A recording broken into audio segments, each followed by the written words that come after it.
Des nouvelles, des films, des comics, des jeux vidéo et bien d'autres. Conan le Cimmérien est un personnage emblématique du genre de l'heroic fantasy qui s'est illustré sur bien des supports. Les auteurs qui se sont accaparés le personnage au fil des âges sont légion. Il existe donc autant de Conan que de points de vue de créateurs. Toutefois, dans cet imbroglio artistique, il est important d'analyser la vision première qu'est offerte de ce personnage, celle de l'auteur Robert E. Howard. Quel message voulait-il que son barbare de l'âge iborien transmette? C'est ce que nous allons tenter de découvrir au travers de la nouvelle La Tour de l'éléphant. Aussi, laissez-moi vous souhaiter la bienvenue dans Métaformosa.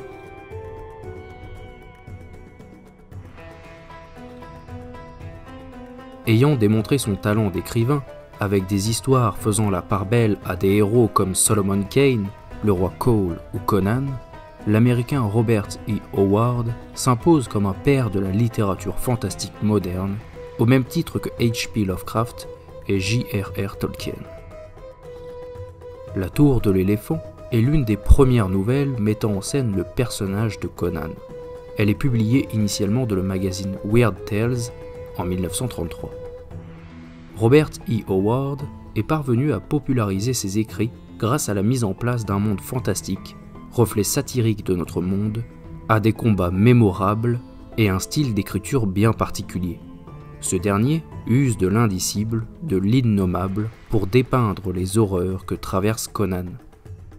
Ceci n'est d'ailleurs pas sans rappeler l'écriture de Lovecraft, qui était, soit dit en passant, son ami, avec lequel il entretenait une relation épistolaire. Cependant, là où l'écrivain de Providence bâtit de l'horreur, Howard façonne de l'heroic fantasy, puisque son héros affronte les horreurs qu'il croise. S'il n'y avait pas cette dimension de confrontation physique, nombre de nouvelles de Conan pourraient être considérées comme des histoires d'horreur à part entière.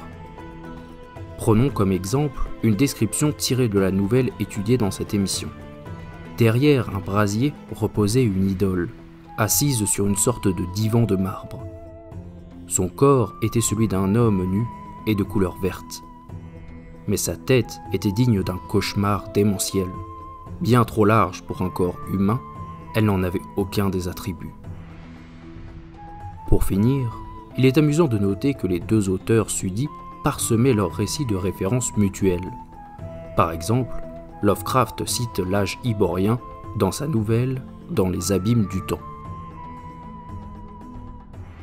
Finissons-en avec cette digression et revenons à notre sujet. Entrons dans ce fameux âge iborien. Préparez votre grappin, l'ascension vers le pouvoir et la connaissance n'attend que les plus audacieux.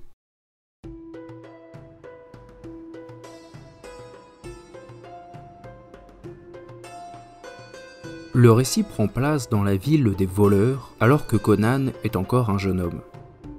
Toute l'histoire repose sur le fait qu'au beau milieu de cette cité des mains agiles s'érige une tour qui renferme un joyau qu'aucun homme n'est capable de dérober. Dans le Maule, un quartier où se rejoignent les bandits de tous les horizons pour festoyer, Conan, qui est décrit comme un loup gris parmi des rats de gouttière malingres, recherche des informations sur ce joyau réputé involable. Parmi ces kidnappeurs au regard salace, ces détrousseurs furtifs, ces voleurs aux doigts agiles, ces faux monnayeurs et ces mercenaires, notre héros découvre un homme qui évoque le sujet.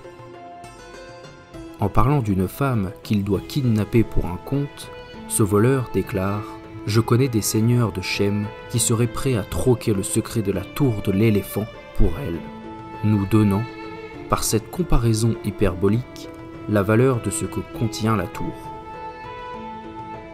L'homme explique à Conan que la tour de l'éléphant abrite un prêtre répondant au nom de Yara et qu'il couvre le joyau en question, le cœur de l'éléphant, duquel il puise ses pouvoirs. Il précise ceci. Dans cette ville, on trouve plus de voleurs audacieux que n'importe où ailleurs au monde. Si un mortel pouvait s'emparer du joyau, sois sûr que celui-ci aurait été dérobé il y a longtemps. Face à la naïveté apparente de Conan, les moqueries fusent dans le môle, ce qui l'irrite profondément. Courroucé, il tue le voleur et s'enfuit. Se faufilant dans les méandres de la ville, Conan rejoint le grand bâtiment longiligne qui pointe au-dessus des toits. La tour apparaît incrustée de joyaux, si brillante qu'il est dit qu'elle projetait de tels feux en plein soleil que peu d'hommes pouvaient la fixer du regard. On la disait faite d'argent. Approchant de la tour, Conan redoute les pouvoirs de Yara, le grand prêtre.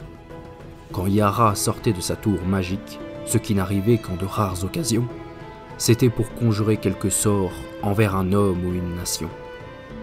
On le dit immortel grâce aux joyaux. Finalement, Conan pénètre dans les jardins de la tour. Il y découvre le cadavre d'un garde et tombe rapidement sur son meurtrier, Taurus de Némédie, surnommé le prince des voleurs.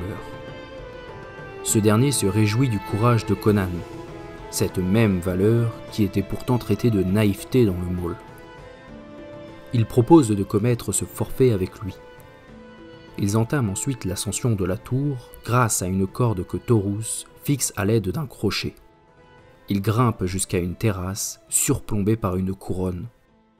D'une couleur bleu nuit, incrustée d'or qui reflétait la lueur des étoiles, elle ressemblait à un large saphir, saupoudré de poussière d'or étincelante. Dès lors, le danger s'accroît. Nous sommes dans l'antre du serpent, et nous ne savons pas où il se terre, murmure Taurus à Conan. Par une porte dorée, Taurus entre le premier, tandis que Conan guette le toit de la tour pour voir s'il n'y a aucune menace. En ouvrant ensuite la porte, Conan trouve son compagnon blessé mortellement. Le Cimmérien entre à son tour dans cette pièce obscure constellée de gemmes. Ici, il affronte une araignée géante aussi grosse qu'un porc dans un combat dantesque au cours d'une véritable danse du diable. Finalement, l'humain l'écrase en lui lançant un coffret à bijoux. Victorieux, Conan s'engouffre plus profondément dans la tour. Dans une autre pièce, il découvre une idole dont je vous ai donné un extrait de la description dans l'introduction. Conan resta immobile, fixant du regard les grandes oreilles évasées, la trompe recourbée et, de chaque côté de celle-ci, les défenses blanches à l'extrémité desquelles étaient fichées 2 boules dorées. Ses yeux étaient clos, comme si elle dormait. Conan réalise bien vite qu'il ne s'agit pas d'une idole, mais d'un être vivant, dont la cécité a été provoquée par les tortures infâmes du prêtre Yara qui le retient prisonnier. Constatant que Conan ne vient pas en bourreau, l'être cosmique lui révèle son nom, Yoga ou Yak-Kosha, et son origine. Il s'agit d'un extraterrestre vieux de millions d'années. Yoga a d'abord formé Yara à la magie blanche, mais, ce dernier n'étant pas satisfait et désirant apprendre à lancer des sorts mauvais pour contrôler des rois, a servi son propre maître pour exploiter sa connaissance. L'être cosmique demande à Conan de s'emparer du joyau rond que le Cimmérien présume être le cœur de l'éléphant. Yoga lui donne des instructions. Il doit lui arracher le cœur et verser le sang sur le joyau, puis apporter l'objet magique à Yara avant de prononcer son nom. Incapable de refuser, Conan s'exécute et rejoint la chambre de Yara. Le Cimmérien lui souffle alors « Celui qui envoie cette gemme m'a prié de te dire « Yak-Kosha t'offre un dernier présent et un dernier enchantement. » Le prêtre est alors obnubilé par la sphère qui semble aspirer son âme. Il rapetisse jusqu'à devenir plus petit que la pierre et finir aspiré par cette dernière. La sphère éclate, réduisant à néant le sorcier maléfique. Conan s'enfuit du bâtiment, croyant émerger d'un rêve, et admire la tour s'effondrer, tandis que l'aube sourde. Ainsi s'achève la tour de l'éléphant. Peut-être aurez-vous déjà décelé des pistes d'exploration du message de cette nouvelle. L'entendre narrer sous ce format peut aider. Entamons l'étude du sous-texte au travers du premier thème, le tableau d'une société civilisée, manipulée par une élite mal intentionnée.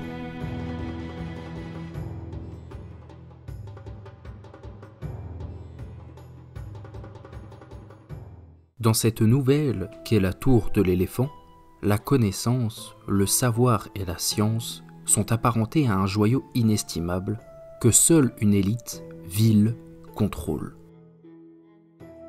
C'est bien cela que dénonce Howard au travers de la métaphore d'une tour si bien protégée qu'aucun des voleurs, dans la ville même de ces derniers, n'a été capable de dérober son butin. La connaissance est aux mains d'un seul et unique prêtre qui, non content de s'accaparer tous les pouvoirs, corrompt ce savoir, cette magie blanche, pour contrôler peuples et seigneurs. Le roi de Zamora le craignait plus encore que la mort et vivait dans un état d'ivresse permanente, incapable de surmonter sa terreur quand il était sobre. La population est dans ce monde effrayée par le pouvoir qu'octroie le savoir et se laisse manipuler par ceux qui le possèdent et l'exploitent. La mort du sorcier est, de ce fait, bien ironique. Lui qui vit au sommet d'une gigantesque tour, lui qui a réduit un prince en araignée avant de l'écraser du pied, lui qui a servi des êtres venus de l'espace, est réduit, à la fin, à une taille minuscule avant d'être littéralement absorbé par la source de son pouvoir. Il faut y voir ici une critique acerbe de la quête insatiable du savoir que l'homme mène depuis la nuit des temps. En fait, ce serait plutôt la façon pour atteindre cet objectif que fustige Howard. Assujettir un représentant d'un peuple étranger pour lui arracher ses secrets n'existe pas que dans les contes, surtout en ces débuts du XXe siècle, lorsque l'auteur couche sur papier son histoire. Plus généralement, c'est le monde civilisé que s'attire Howard dans sa nouvelle. Un monde civilisé soumis non seulement à une élite mauvaise, comme nous l'avons vu, mais aussi à des préjugés et à des règles aberrantes. Par exemple, l'auteur précise, à propos de Conan, qu'il est bien trop fraîchement débarqué dans le monde civilisé pour saisir les sous-entendus insolents, lorsque les bandits du Maule rient de lui. Une autre phrase complète parfaitement l'avis que porte Howard sur les populations civilisées. En règle générale, les hommes civilisés sont plus malpolis que les sauvages, car ils savent qu'ils peuvent se montrer grossiers, sans se faire fendre le crâne pour autant. S'ajoutent à ces remarques des blâmes envers la religion, la science et la philosophie, domaines jugés burlesquement complexes. Nous pouvons lire, entre autres, des heures durant, accroupi dans les cours de philosophie, Conan avait écouté les arguments des théologiens et des professeurs et en était ressorti désorienté, sûr d'une chose seulement, que leur cerveau ne tournait pas rond. Il savait que la religion de pays civilisés depuis longtemps était complexe et déroutante, ayant troqué ce qui faisait son essence primitive au profit d'un dédale de rituels et de formules. Au travers du regard barbare et étranger de Conan, Howard se permet de délivrer un avis d'un point de vue extérieur sur notre société, ses mœurs et ses mentalités. Et rien de bien positif là-dedans, si ce n'est un grotesque amusant.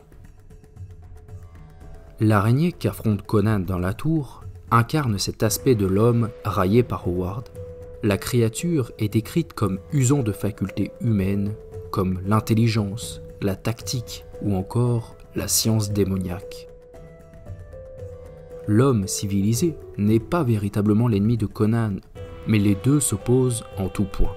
Si Howard satirise le premier, il valorise le second. C'est ce que nous allons montrer dès à présent. Poursuivons sur le chemin que nous trace l'auteur.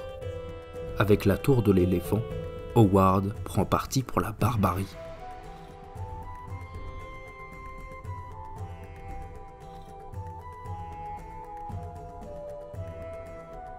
Dans la tour de l'éléphant, Conan est décrit supérieur à cette frange des hommes dits civilisés. Cet extrait, issu du passage où le Cimmérien réalise que l'idole est en réalité un être vivant, le souligne. Un homme civilisé, dans sa situation, aurait sans doute conclu, sans y croire vraiment, qu'il avait sombré dans la folie. Il ne vint pas un instant à l'esprit du Cimmérien de douter de ses sens. C'est donc le côté barbare de Conan qui lui permet de tenir bon devant l'extraterrestre, devant l'inconnu. Voilà ce que nous dit Howard avec cette scène. L'homme civilisé est si sûr de sa science, de sa connaissance, que son entendement n'est pas capable de survivre à une rencontre avec l'inconnu, qu'il est incapable de concevoir une autre facette du monde. De plus, Conan est le représentant d'autres valeurs.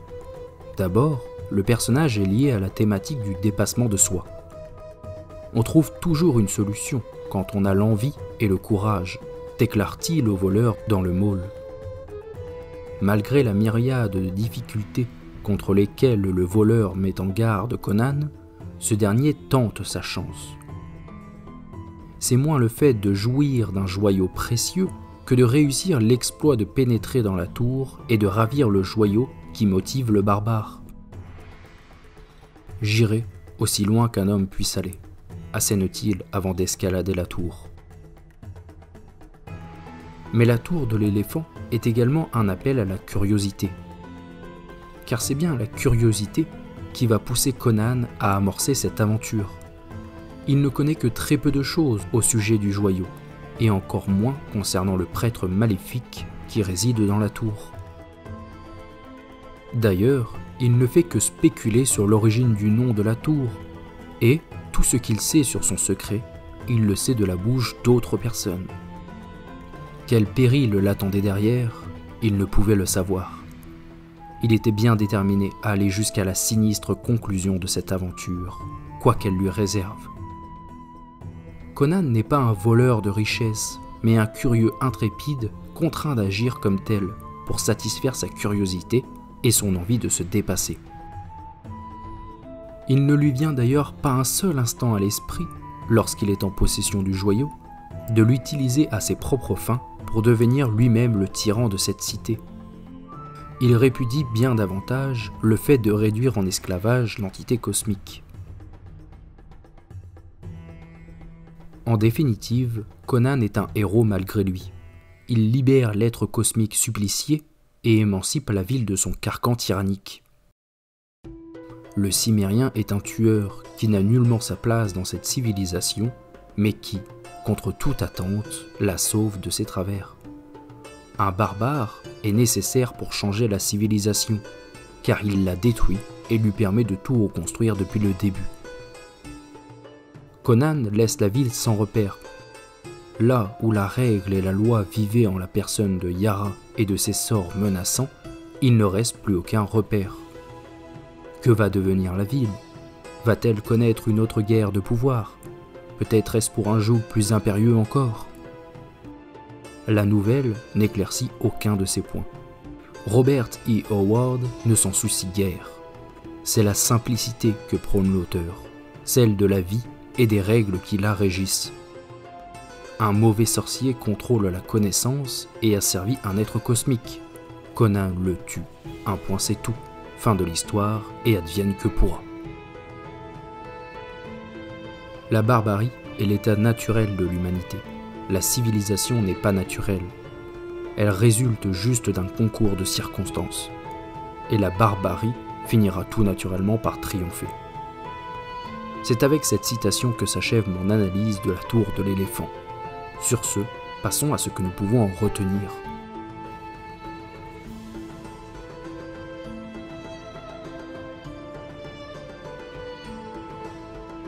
Si la tour de l'éléphant peut avoir l'air, en surface, d'une simple aventure, mettant en scène un barbare aux capacités quasiment super-héroïques, des combats dantesques et des abominations issues des pires cauchemars, il s'agit en réalité d'une nouvelle comprenant la vision que Howard a du monde.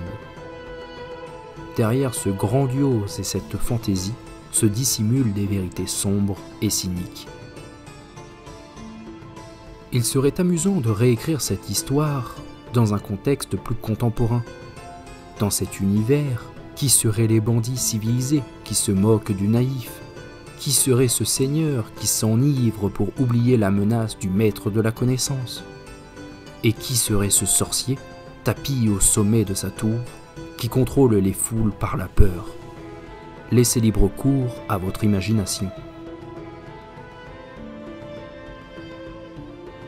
Si l'étude d'une œuvre de Lovecraft vous intrigue, car, je vous le rappelle, c'est un ami proche de Howard et il partage un style d'écriture plutôt similaire, je vous invite à aller regarder l'analyse que j'ai faite de sa nouvelle « Les montagnes hallucinées ».